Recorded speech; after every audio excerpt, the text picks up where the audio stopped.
And a good Saturday morning to you. Welcome once again to Health Matters with Dr. Jim Warner of Warner Chiropractic, located at 4855 East State Street in Rockford, Illinois.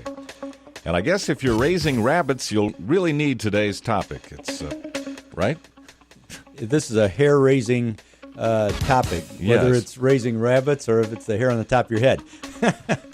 It's hair analysis, but I guess it doesn't have to do with rabbits. It has nothing to do with rabbits, Okay. and unless we want to analyze the hair on rabbits. We could do that too, Well, I I suppose. guess you could. But, Fred, we're going to talk today about hair analysis for people, and a lot of people don't know about hair analysis. Now, you can go and have a blood analysis done. You can have your urine analyzed, a urinalysis, and that'll tell you certain things about the health of your body. It might tell you how your kidneys are operating. It might tell you if you've got too high of a sugar or your cholesterol or different enzymes and such that you're checking. And they're all very, very important. And most people know about them, and most people have been checked using that type of analysis. But many people have never had a hair analysis done. And a hair analysis will tell you things that the blood analysis or the urinalysis won't. And so a lot of times people come into my office that have had health problems, and they've had the blood analysis, they've had the hair analysis, they've tried different drugs, and it hasn't solved the problem. And then they come and ask me, what can I do? And sometimes I'll just ask, well, have you had a hair analysis done? Well, no, never heard of that, And then I talk to them a little bit about a hair analysis, and then we usually take a sample of hair and then send it off to a laboratory, and then I get a complete analysis on that hair, and that tells us what the nutritional state of the person is. So what would a hair analysis show you that a blood analysis would not? Well, quite a bit. Number one, Fred, one of the things that we check with a hair analysis, we check to see what the toxic metals are. So aluminum is a big one. There might be aluminum poisoning in the body, and the people don't know that. It could be a cadmium, which is another heavy metal. It could be mercury, could be lead. And so there are poisons that will show up in the hair because the hair will store the poisons that don't show up in your blood and don't show up in your urine. Now, it would show up in the blood. They're very expensive tests to do for the blood analysis, and they're not very accurate because you may have that poison stored somewhere in the body and it's not showing up in the blood, but there's a storage problem. It will show up in the hair. I know I've read about forensic pathologists who have actually had bodies exhumed and checked the hair for poisons. Yes, and they found that even Napoleon had been poisoned too because the arsenic that was in his hair. So a lot of times there's been poisonings done on people, and then centuries later they find that out. But anyway, we don't see too much as far as the poisoning. I do find a lot of people with too much aluminum in their hair. Now, what would be a cause of aluminum? Well, aluminum, Fred, is something that they found people with Alzheimer's have a high amount of aluminum in their body. And so they wonder, is there a connection there? There probably is. Now, how would people get aluminum in their body? Well, in the old days, there was a lot of cooking with aluminum pots and such. Right. And so there would be aluminum that got in the body from there. But these days, there's not a lot of cooking with aluminum, but people use antiperspirants, and they have aluminum in them, and it's the aluminum that plugs up the pores so that people don't sweat. And so that's a big problem. A lot of people put antiperspirants on, and it gets absorbed through the skin into the body. Now, there's a difference between a deodorant and an antiperspirant, and a lot of people really aren't aware of the difference. Yes. Now, a good way to think of that is think of the old Right Guard that's in the brown can. That would be an anti-deodorant, okay, or keeps you still sweat, but you don't stink. That's the way it is. But if you use the silver can, that's an antiperspirant, and that's so you don't even sweat, and that has aluminum in it that sprayed into your pores so that you don't sweat. But the problem is your body absorbs that, and then that can cause a number of health issues. Another thing is drinking soft drinks out of aluminum cans. A lot of people do that, so they're getting aluminum that way. There are other sources too. When people take medications, for upset stomachs and such, there's aluminum in that. and so people absorb the aluminum also. And so that can cause a number of health issues from heavy metal toxicity. Aluminum is the one I see more of anything else, and that also causes fibromyalgia. So people with fibromyalgia usually have a high aluminum content. Now, what is fibromyalgia? Fibromyalgia is pain in the muscles. And people that have that disorder, they know when I'm speaking about that, it's debilitating. They sometimes can't go to work. They're very sore in the morning. It's kind of like an arthritic type pain. They can't move very well. And that's caused from aluminum. That can be caused by aluminum. That is one of the major factors in fibromyalgia is aluminum. Another big one that we find quite a bit is cadmium.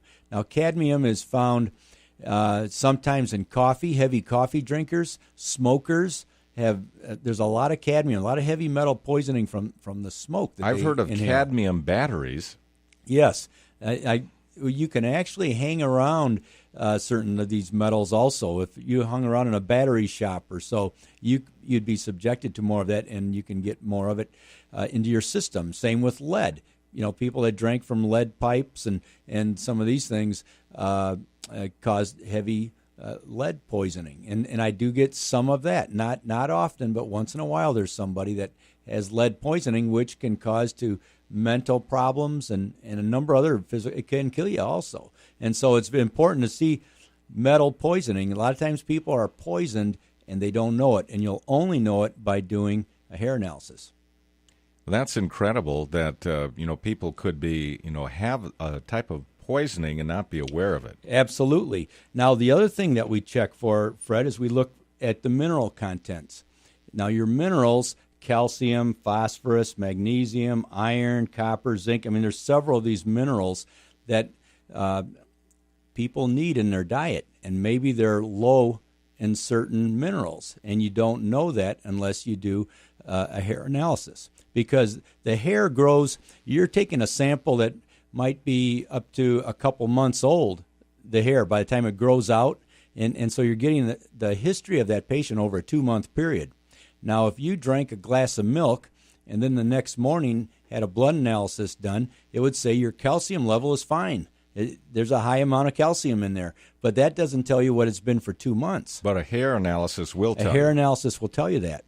And so you look at that, and then another thing to look at that you can't tell any other way is the way your body handles these different chemicals or minerals. In other words, sometimes your body is taking the mineral in, but it's not utilizing it, and it's depositing it in the hair. So sometimes you might have a high mineral content in your hair, but in reality your body's not using that mineral, and it's storing it. How would you be able to tell that if it was in the hair but the body hadn't been utilizing it? That's a good question. The way we do that is we look at that mineral and then compare it to other mineral levels, and that'll tell you there should be a balance in there. And if there's a mineral imbalance, then it can be caused from too much or an unusable form of the calcium or any other metal. And another thing, it also tells you what your glandular function is. In other words, if your thyroid gland is not working correctly, or your adrenal glands, or possibly your kidneys, there will be imbalances in your mineral content because of a malfunctioning organ.